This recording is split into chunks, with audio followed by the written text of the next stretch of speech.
Hey, real quick, we're going to talk about how we can use PT graphs, position time graphs, to tell us something about the speed or velocity of an object.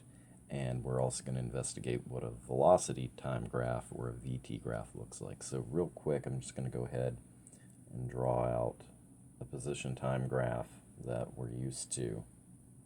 That just kind of shows an object going from one point, maybe at 0, uh, to some other point, and we'll just call it 5, and we'll go ahead and say that happens in 2 seconds.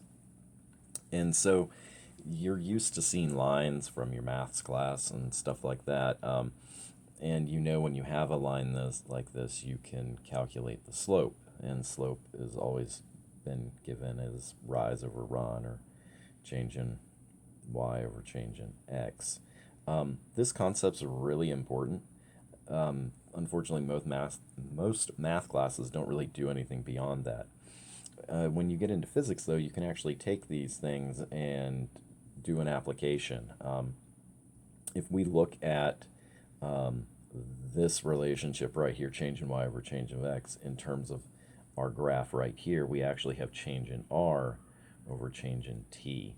And if we calculate that, we would have 5 meters minus 0 meters, 2 seconds minus 0 seconds. And so we would end up with 5 over 2, or 2.5, meters per second.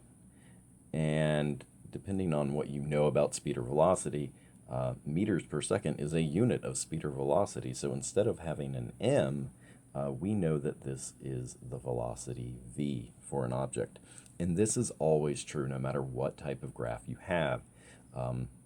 Whether it's a straight line, whether it's a flat line, whether it's a curvy line, the slope of that line is going to be your velocity off of a VT graph. Now, we're not going to talk about acceleration yet. We're going to save that for next time. So the only things we really are going to worry about as far as a VT graph are concerned right now is when that velocity is constant, like this. So this would be at 2.5 for matching this graph up here that we originally had. So it would just be a constant 2.5 seconds. The neat thing about that, though, is if you go 2.5 seconds for 2 seconds, you get this rectangle shape right here. Let me just kind of switch colors around. You get that rectangle shape. What you can do with that rectangle shape is if you find the area of that rectangle by taking the height of it, 2.5, times the length of it, of 2, you're going to end up back at 5. 5, what? Unit-wise, well, that's going to be meters per second times a second. If you do dimensional analysis, it's going to be 5 meters. 5 meters, 5 meters, this is not a coincidence. This is actually calculus, but it just doesn't look like calculus. It looks like geometry.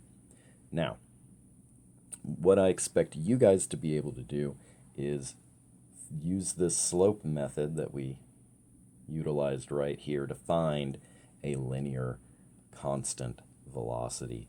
And it would also be really cool if you could use the area method to take a velocity and a time and work your way back to the displacement. So that looks like v, that looks like t, that looks like r. V times t is r. And that should make sense because r over t is v. So that's it for this little bit of video. Just wanted to give you guys something short and quick, so you won't be totally in the dark. Use your other resources, check it out. And if you have questions, we'll talk about it before we launch into acceleration.